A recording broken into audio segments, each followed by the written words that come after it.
हम react native का course start करने जा रहे हैं। ये एक बिगिनर कोर्स है। ये उन लोगों के लिए जो अभी रिएक्ट नेटिव सीखना चाह रहे हैं। सबसे पहले हम देखेंगे हम रिएक्ट नेटिव का प्रोजेक्ट कैसे बना सकते हैं।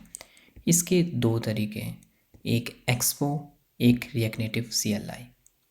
हम इन दोनों को बहुत डिटेल में देखेंगे और उसके बाद हम रिएक्ट नेटिव का प्रोजेक्ट बिल्ड करेंगे। सबसे पहले हम देखते हैं कि एक्सपो क्या है। एक्सपो एक रैपर है जो कि रिएक्ट नेटिव के अराउंड है। अगर हम इसकी एग्जांपल लें तो ये इस तरह है कि जैसे आपका विंडोज़ ऑपरेटिंग सिस्टम है, उसके अंदर आप कोई भी एप्लीकेशंस रन कर सकते हैं। ये भी बिल्कुल वैसे ही है।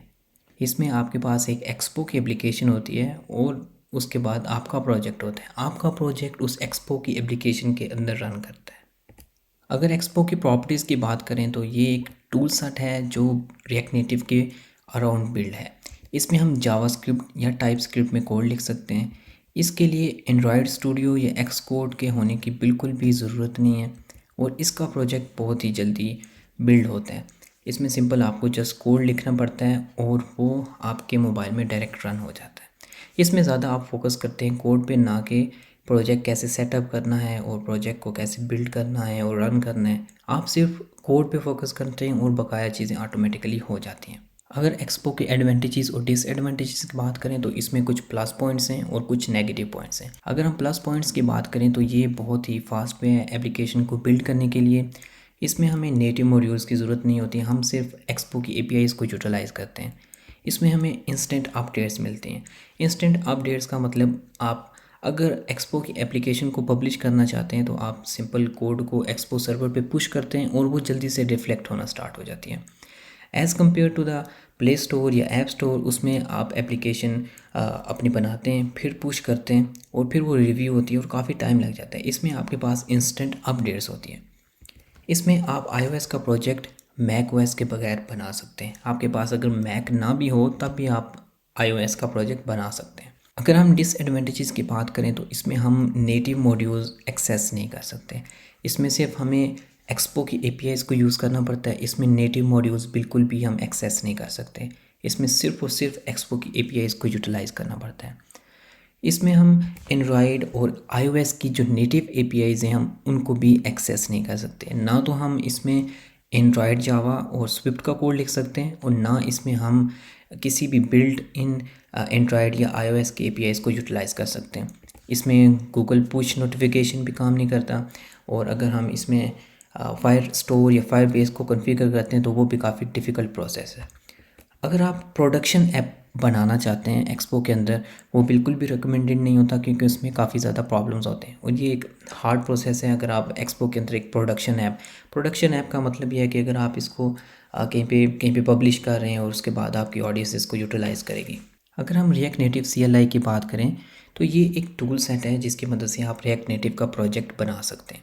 इसमें हम जावास्क्रिप्ट या टाइपस्क्रिप्ट को as a primary language use करते हैं और उसके बाद हम इसमें नेटिव मॉड्यूल्स और नेटिव APIs को भी यूटिलाइज़ कर सकते हैं। इसमें हम एंड्रॉयड, जावा और स्विफ्ट का भी कोड लिख सकते हैं। अगर इसकी प्रॉपर्टीज़ की बात करें तो ये CLI, रिएक्ट नेटिव CLI एक प्रोग्राम है जिसकी मदद से हम क्रिएट कर सकते हैं, बिल्ड कर सकते हैं, रन और डिबग कर सकते हैं एक रिएक्ट नेटिव का प्रोजेक्ट। इसमें हम जावास्क्रिप्ट या टाइपस्क्रिप्ट यूज़ करते हैं एज अ प्राइमरी लैंग्वेज और उसके साथ हम नेटिव कोड यूज़ करते हैं। नेटिव कोड का मतलब अगर आप एंड्रॉयड एप्लीकेशन रन करते हैं, रिएक्ट नेटिव की डेवलपमेंट अगर आप यूज़ करते हैं एंड्रॉयड ऐप के लिए तो उसमें आप एंड्रॉयड जावा का कोड भी ऐड कर सकते हैं। अगर आप रिएक्ट नेटिव iOS डेवलप करते हैं तो उसमें आप स्विफ्ट का भी कोड लिख सकते हैं।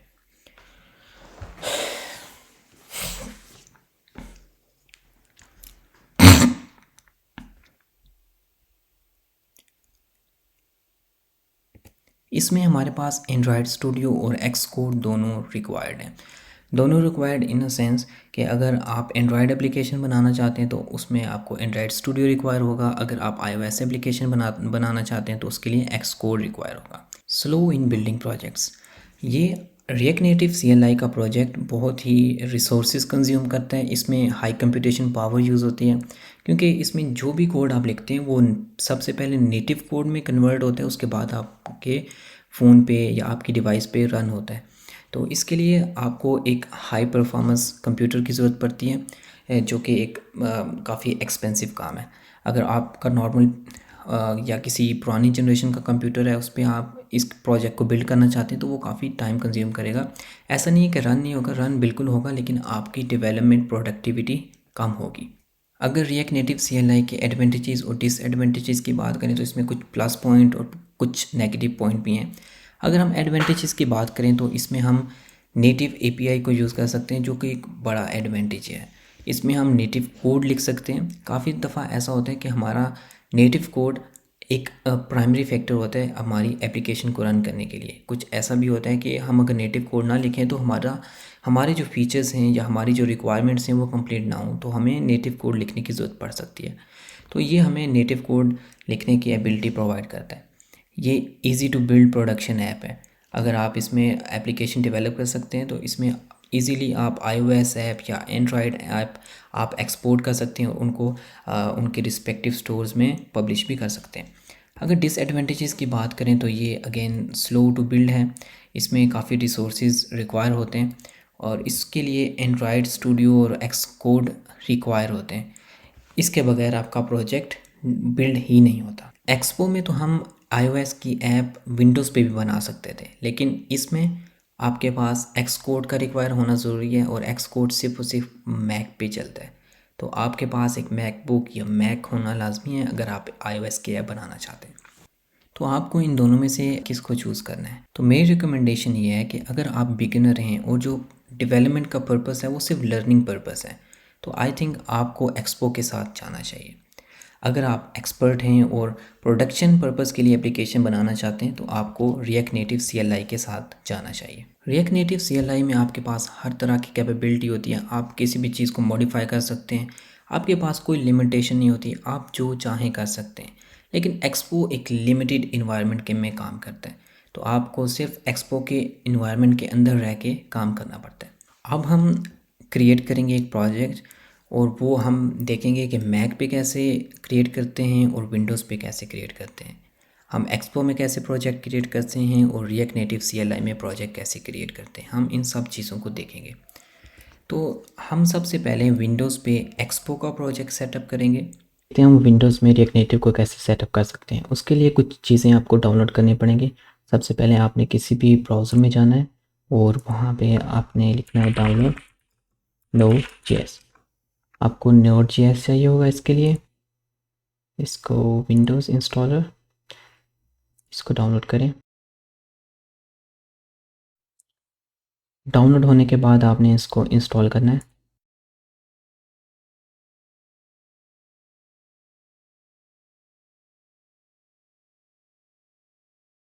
Node.js के इंस्टॉल होने के बाद आपने कमांड प्रोमोट में जाना है और आपने टाइप करना है node-nv। अगर ये कमांड सक्सेसफुली रन होती है इसका मतलब है Node.js आपके सिस्टम में इंस्टॉल हो चुका है। Node.js के इंस्टॉल होने के बाद आपने डाउनलोड करना है एंड्रॉयड स्टूडियो को। गूगल पे लिखें डाउनलोड एंड्रॉयड स्टूडियो और फर्स्ट लिंक पे क्लिक करते हैं और यहाँ पे डाउनलोड एंड्रॉयड स्टूडियो के बटन पे क्लिक करें। आपने इनकी टर्म्स एंड कंडीशंस को एग्री करना है, क्लिक करें डाउनलोड एंड्रॉयड स्टूडियो।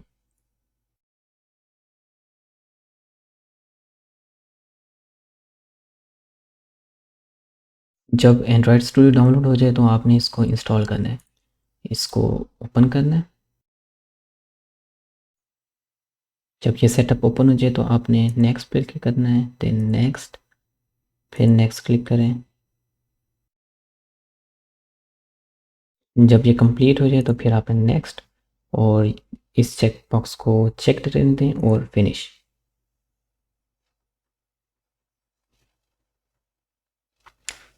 जब ये एंड्रॉयड स्टूडियो की सेटिंग्स मांगे तो आप do not import settings and then okay.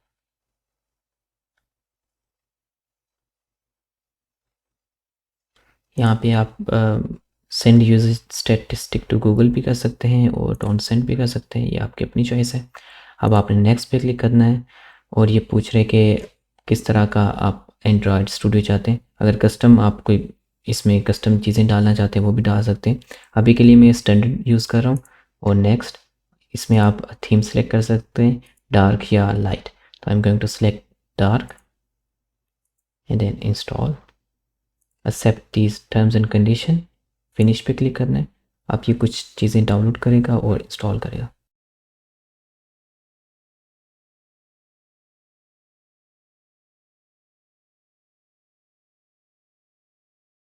जब एंड्रॉयड स्टूडियो इंस्टॉल हो जाए कम्प्लीटली, उसके बाद आपको ये विंडो शो होगी।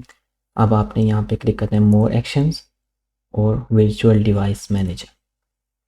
यहाँ पे आपने एक वर्चुअल एंड्रॉयड एमुलेटर इंस्टॉल करना है। आपने क्लिक करना है क्रिएट डिवाइस, फिर आपने इसमें से कोई सा भी फ़ोन आप सेलेक्ट कर लें, वो आपकी अपनी चॉइस है, जो भी आपके सिस्टम के मुताबिक कंपैटिबल हो। तो मैं सिंपल पिक्सल 2 ही सिलेक्ट कर रहा हूँ। आपने क्लिक करना है नेक्स्ट। अब यहाँ पे आपने सिस्टम इमेज सेलेक्ट करनी है। इमेज का मतलब कोई भी एंड्रॉयड ओएस। मैं एंड्रॉयड ओएस 8.1 सेलेक्ट करूँगा। जितना मिनिमम रहे उतना बेहतर है, जितना ही जल्दी स्टार्ट होगा और रन होगा। उसके बाद आपने यहाँ पे क्लिक करना है डाउनलोड।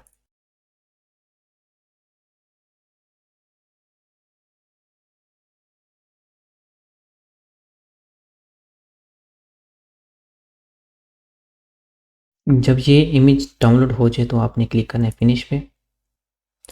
अब देखें, अब किसी और इमेज पे सिलेक्ट करें तो वो आपको पहले कहेगा डाउनलोड करें और फिर इंस्टॉल करें। ये इमेज हमारे पास डाउनलोड हो चुकी है, अब हम इसको इंस्टॉल कर सकते हैं। अब आपने क्लिक करना है नेक्स्ट पे और बस ये डिफ़ॉल्ट सेटिंग्स रहने दें और क्लिक करें फिनिश पे। अब ये एक हमारे पास एंड्रॉयड एमुलेटर बन चुका है, एक वर्चुअल डिवाइस है। अब इसको आप स्टार्ट करें। अब ये एंड्रॉयड डिवाइस हमारे पास इंस्टॉल हो चुकी है और ये कम्प्लीटली रनिंग स्टेट में है। जब एंड्रॉयड स्टूडियो और एमुलेटर इंस्टॉल हो चुके तो आपने विजुअल स्टूडियो कोड पे आना है। मेक श्योर ये आपके पास इंस्टॉल हो। अब आपने जाना है टर्मिनल पे, न्यू टर्मिनल। अब यहाँ पे हमने एक्सपो CLI को इंस्टॉल करना है, तो आप लिख रहे हैं npm install --- global expo CLI।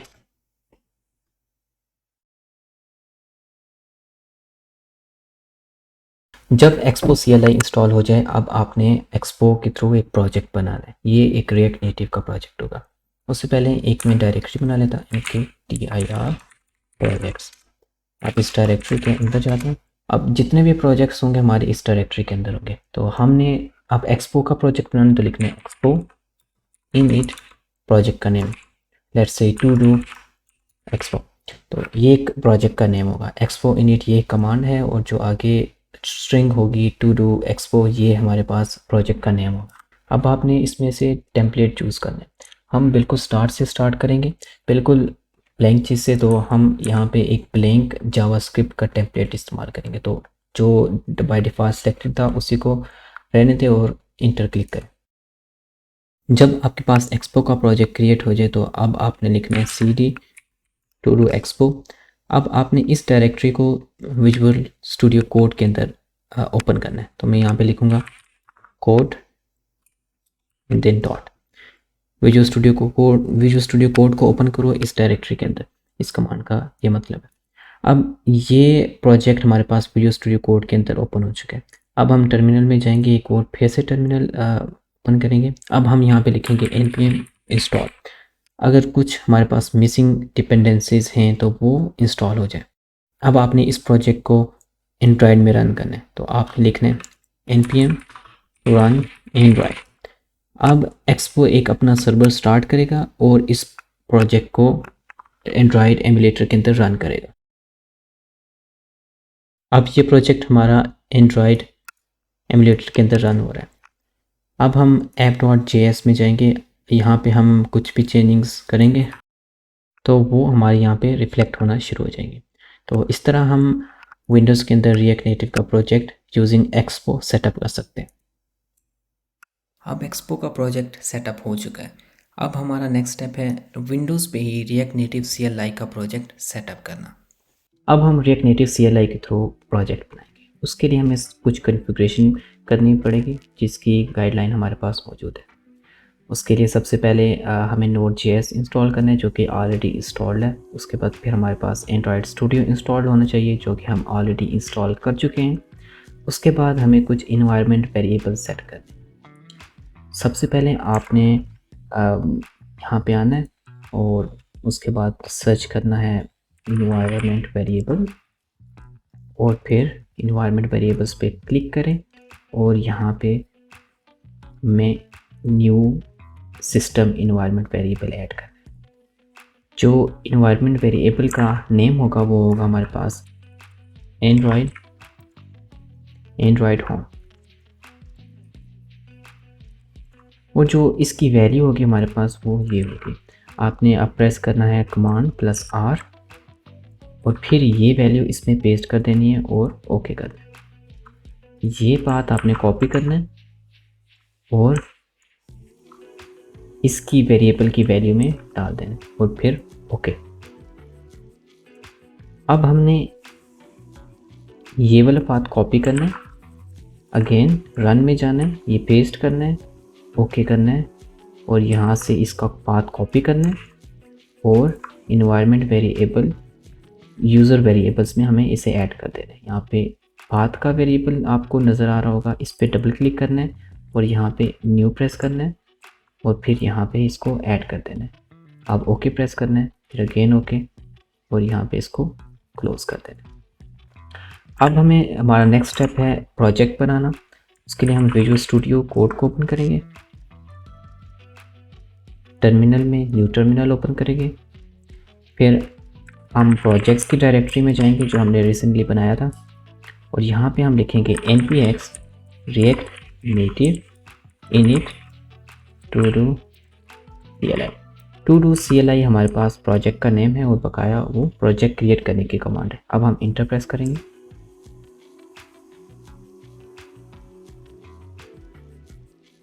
अब ये प्रोजेक्ट हमारे पास क्रिएट हो गया। अब हमें इसको विजुअल स्टूडियो कोड के अंदर ओपन करेंगे। अब इस प्रोजेक्ट की डायरेक्टरी के अंदर जाएंगे और यहाँ पे कोड डॉट करेंगे जो कि विजुअल स्टूडियो कोड को इस डायरेक्टरी के अंदर ओपन करेगा। अब यहाँ पे भी हमें कुछ कॉन्फ़िगरेशन करनी है इस प्रोजेक्ट के अंदर। यहाँ पे टू डू CLI प्रोजेक्ट के अंदर डायरेक्टरी के अंदर एक डायरेक्टरी होगी एंड्रॉयड की। यहाँ पे आपने एक न्यू फाइल बनानी है, new file local dot properties.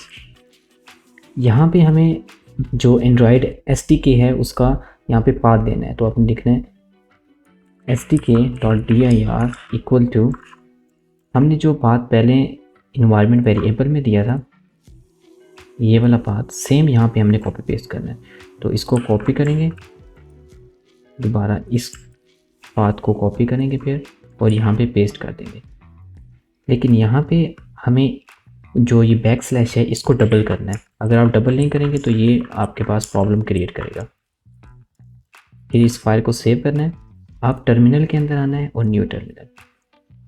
इस टर्मिनल के अंदर आपने npm स्टार्ट लिखना है जो एक मेट्रो सर्वर स्टार्ट करेगा जो हमें बिल्ड करने में हेल्प करेगा हमारा प्रोजेक्ट। अब आपने एक और नया टर्मिनल ओपन करना है और यहाँ पे आपने लिखना है npm run android।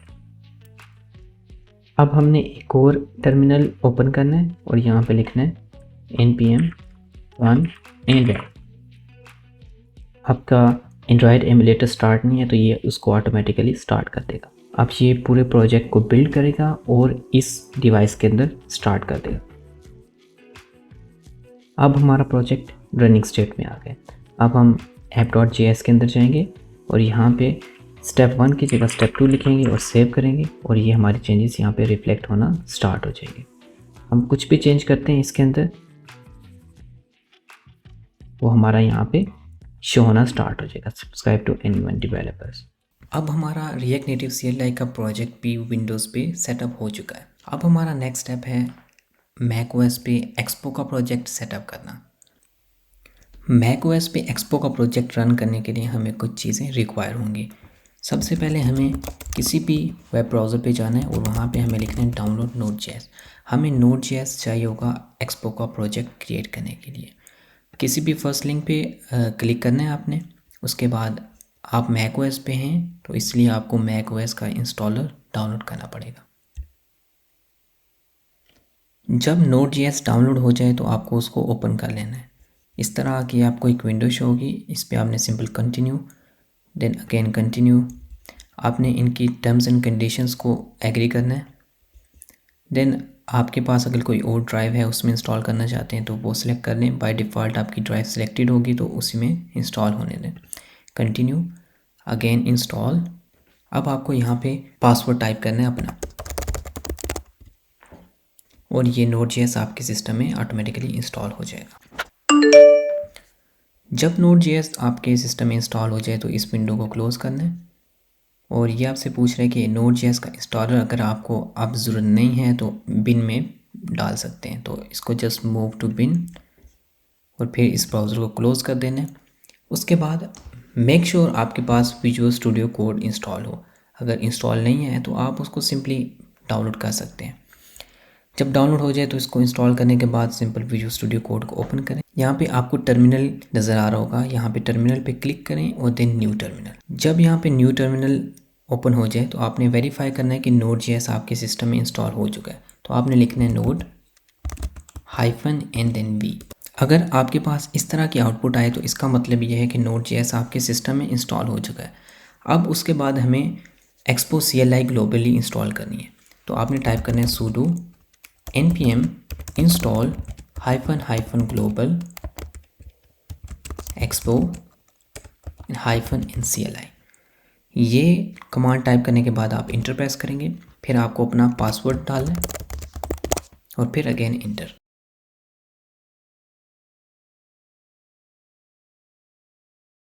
जब आपके पास एक्सपो CLI इंस्टॉल हो जाए तो आपने एक न्यू डायरेक्टरी बनानी है। उसके लिए लिखना है mkdir प्रोजेक्ट्स। ये डायरेक्टरी मेरे पास ऑलरेडी एग्जिस्ट कर रही है तो इसलिए ये न्यू डायरेक्टरी नहीं बनाएगा। अब आपने इस डायरेक्टरी के अंदर जाना है तो लिखेंगे cd चेंज डायरेक्टरी प्रोजेक्ट्स। अब इस प्रोजेक्ट्स फोल्डर के अंदर आप आ गए। जितने भी हमारे प्रोजेक्ट्स होंगे वो इस डायरेक्टरी के अंदर होंगे। तो अब आपने एक्सपो का एक नया प्रोजेक्ट बनाना है। उसके लिए टाइप करना है एक्सपो init, जो भी प्रोजेक्ट का नाम आप रखना चाहते हो। तो मैं लिखूँगा टू डू एक्सपो। अब ये प्रोजेक्ट का टेम्पलेट सेलेक्ट करने को कह रहे हैं तो आप इसमें सिंपल ब्लैंक ही चूज़ करेंगे। अब ये प्रोजेक्ट का टेम्पलेट डाउनलोड करेगा और एक नया प्रोजेक्ट क्रिएट कर देगा। यहाँ ये मेरे पास yarn पैकेजेस मैनेजर यूज़ कर रहे हैं, आपके पास शायद ये npm यूज़ कर रहा हो। तो अगर यहाँ पे आपके पास ऐसा लिखा ना है using yarn to install packages, इसका मतलब है ये आपके पास npm पैकेज मैनेजर यूज़ कर रहे हैं। अब हमारा प्रोजेक्ट रेडी है। अब हमने लिखना है cd to expo। ये वो डायरेक्टरी है जो हमारे प्रोजेक्ट की रूट डायरेक्टरी है। तो हमने लिखना है cd का मतलब होता है चेंज डायरेक्टरी, to expo इस डायरेक्टरी के अंदर जाएंगे। अब यहाँ पे हम अगर हमें एंड्रॉयड के ऊपर रन करनी है ये ऐप तो हम लिखेंगे yarn एंड्रॉयड या npm एंड्रॉयड। अगर आपके पास npm के थ्रू प्रोजेक्ट बना है तो आप npm एंड्रॉयड लिखेंगे। अगर आपके पास yarn के थ्रू प्रोजेक्ट बना है तो वो आप yarn एंड्रॉयड लिखेंगे। यहाँ पे आपको ये नज़र आ रहा होगा, ये कहते हैं कि yarn स्टार्ट करें एंड देन yarn एंड्रॉयड करें। यहाँ पे शायद आपके पास npm स्टार्ट हो और npm एंड्रॉयड हो। अब हमने क्या करना है, हमने डायरेक्ट यहाँ पे लिखना है yarn iOS। ये मैक OS है तो iOS पे ऐप जल्दी रन होगी। तो हम यहाँ पे सिंपल लिखेंगे yarn iOS।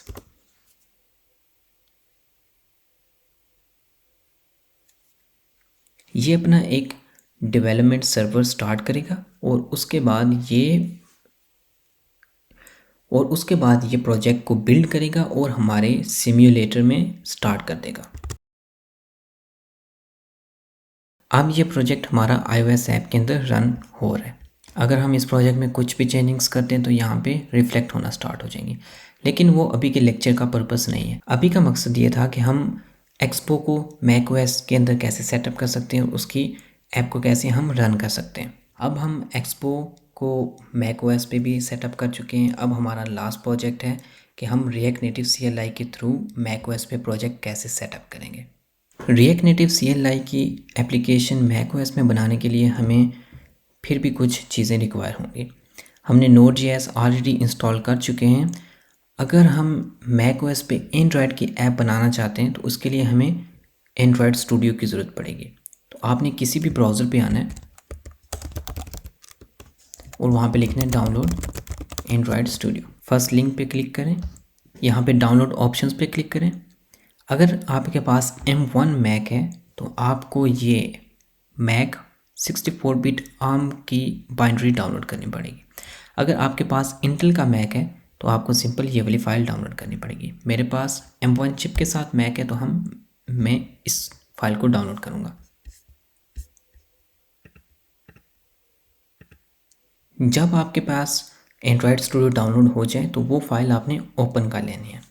ओपन करने के बाद आपको कुछ इस तरह की विंडो नज़र आएगी। आपने सिंपल एंड्रॉयड स्टूडियो को पिक करना है और एप्लीकेशन के फोल्डर के अंदर ड्रॉप कर देना है। इस तरह आपका एंड्रॉयड स्टूडियो आपके सिस्टम में इंस्टॉल हो जाएगा। हमारा एंड्रॉयड स्टूडियो हमारे सिस्टम के अंदर इंस्टॉल हो चुका है। एंड्रॉयड स्टूडियो के इंस्टॉल होने के बाद आपने एंड्रॉयड स्टूडियो को ओपन करना है। एंड्रॉयड स्टूडियो के ओपन होने के बाद आपने यहाँ पे 3 डॉट्स पे क्लिक करना है और यहाँ पे वर्चुअल डिवाइस मैनेजर पे क्लिक करना है। यहाँ पे आपने एक वर्चुअल एंड्रॉयड डिवाइस बनानी है तो यहाँ पे क्लिक करना है क्रिएट डिवाइस। यहाँ पे आप कोई भी डिवाइस सेलेक्ट कर लें। मैं पिक्सल 2 ही सिलेक्ट कर रहने देता हूँ और फिर देन क्लिक नेक्स्ट। यहाँ पे आपने सिस्टम इमेज डाउनलोड करनी है। सिस्टम इमेज मतलब कोई भी एंड्रॉयड का वर्जन। तो यहाँ पे आप लेट्स से मैं कोई भी एंड्रॉयड डाउनलोड कर लेता हूँ, लेट्स से एंड्रॉयड क्यू।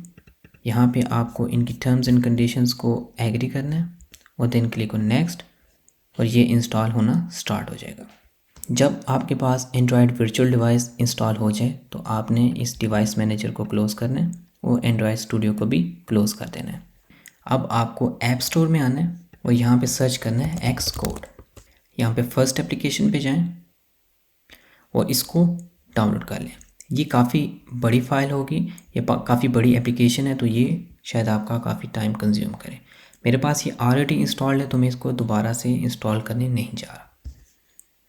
जब Xcode आपके पास इंस्टॉल हो जाए तो आपने इस ऐप स्टोर को क्लोज़ कर देना है। विजुअल स्टूडियो कोड के अंदर आना है, टर्मिनल पे क्लिक करना है और न्यू टर्मिनल। अब यहाँ पे आपने प्रोजेक्ट्स की डायरेक्टरी के अंदर जाना है, CD प्रोजेक्ट्स। ये हमने रिसेंटली डायरेक्टरी बनाई थी जब हमने एक्सपो का प्रोजेक्ट क्रिएट किया था। मैंने कहा था जितने भी हमारे प्रोजेक्ट्स होंगे इस प्रोजेक्ट्स की डायरेक्टरी के अंदर बनेंगे। अब हम यहाँ पे लिखेंगे npx react native init to do CLI। अब ये हमारा प्रोजेक्ट यहाँ पे क्रिएट हो जाएगा। अगर आपसे कहे कि need to install the following packages, आपने y टाइप करना है और इंटर प्रेस करना है। जब हमारा प्रोजेक्ट क्रिएट हो जाए अब हमने इस प्रोजेक्ट को विजुअल स्टूडियो कोड के अंदर ओपन करना है। File, open folder. इस प्रोजेक्ट में हमें एंड्रॉयड के अंदर कुछ कॉन्फ़िगरेशन करनी पड़ेगी। हम एंड्रॉयड की डायरेक्टरी के अंदर जाएंगे और यहाँ पे हमें एक न्यू फाइल बनानी है, local.properties। इस फाइल के अंदर हम SDK का पाथ डिफाइन करेंगे। तो यहाँ पे हम टाइप करेंगे SDK.dir देन इक्वल टू, हमें यहाँ पे SDK का पाथ देना है। वो हमें कैसे गेट करेंगे, हम यहाँ पे फाइंडर में आएंगे and then go and then library. जब आप लाइब्रेरी के फोल्डर में आएंगे तो यहाँ पे आपने पाथ फाइंड करना है एंड्रॉयड का। एंड्रॉयड का पाथ यहाँ पे आपको मिल गया। अब यहाँ पे SDK के अंदर आना है और यहाँ पे इस पाथ को कॉपी करना है। अब आपने यहाँ पे SDK पे राइट क्लिक करना है and then copy SDK as path name. अब दोबारा विजुअल स्टूडियो कोड पे आना है और यहाँ पे ये पेस्ट कर देना है और देन Ctrl+S। अब ये करने के बाद आपने इस फाइल को क्लोज करना है और टर्मिनल में आना है और देन न्यू टर्मिनल। अब यहाँ पे आपने लिखना है npm start। ये एक मेट्रो सर्वर स्टार्ट कर देगा जो हमें हमारे प्रोजेक्ट को बिल्ड करने में हेल्प करेगा। अब आपने एक न्यू टर्मिनल ओपन करना है। यहाँ पे आपने लिखना है npm run android। अगर आपको एंड्रॉयड पे रन करनी है ऐप तो आप लिखेंगे npm run android। ये ऑटोमेटिकली आपका एमुलेटर स्टार्ट करेगा और ये ऐप वहाँ पे रन कर देगा।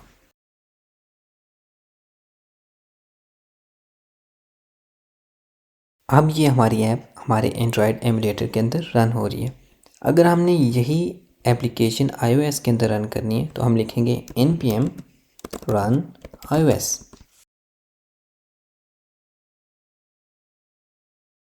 अब ये हमारी ऐप हमारे iOS सिमुलेटर में भी रन हो गई है। अब रिएक्ट नेटिव CLI का प्रोजेक्ट भी macOS पे सेटअप हो चुका है। आपको इन चारों फेसेस से गुजारने का मकसद ये था कि आप सिर्फ देखें और अगर आपको ज़रूरत पड़े तो आप इजीली किसी टाइप का भी प्रोजेक्ट किसी भी ऑपरेटिंग सिस्टम में आराम से बना सकें। अब हमारा नेक्स्ट स्टेप है एक एप्लीकेशन बनाना और आपको सिखाना कि हम रिएक्ट नेटिव एप्लीकेशन स्टार्ट से टॉप लेवल तक कैसे बना सकते हैं। इसके लिए हम एक सिंपल टू डू एप्लीकेशन बनाएंगे जिसमें एक स्प्लैश स्क्रीन, एक रजिस्ट्रेशन फॉर्म, एक लॉगिन स्क्रीन और एक मेन एप्लीकेशन होगी। मेन एप्लीकेशन में आप अपने कोई भी टू डू ऐड कर सकते हैं, उसको रिमूव कर सकते हैं और इस तरह की छोटी मोटी चीज़ें होंगी। इसमें हम कोई भी डेटाबेस यूज़ करने नहीं जा रहे। इसमें हम जितना भी डेटा है हम लोकली स्टोर करेंगे। जब आप रजिस्टर करेंगे वो भी डेटा लोकली स्टोर होगा। जब आप लॉगिन करेंगे वो भी डेटा लोकली ही गेट किया जाएगा और वहाँ से कंपेयर होगा। और जो भी आप टू डू ऐड करते हैं वो सारा का सारा लोकली ही स्टोर होगा। इस प्रोजेक्ट का मकसद ये है कि आपको सिखाया जाए कि एक स्टार्ट से प्रोजेक्ट कैसे डेवलप किया जाता है और उसको उसकी यूआई कैसे सेटअप की जाती है, उसका बैकएंड कैसे लिखा जाता है। जस्ट आपको एक ओवरव्यू देना है। इस प्रोजेक्ट का मकसद सिर्फ एक ओवरव्यू है। उसके बाद हम इसी प्रोजेक्ट को आगे कम्प्लेक्स लेवल तक लेके जाएंगे। इसी में हम फायर स्टोर या फायर बेस को ऐड करेंगे और इसी प्रोजेक्ट को हम एंड तक प्ले स्टोर, ऐप स्टोर में पब्लिश करके भी देखेंगे। अभी के लिए इतना ही। सब्सक्राइब करें हमारे चैनल को और बेल आइकन को दबाएं ताकि हमारे नेक्स्ट आने वाली वीडियो से आप अपडेटेड रहें।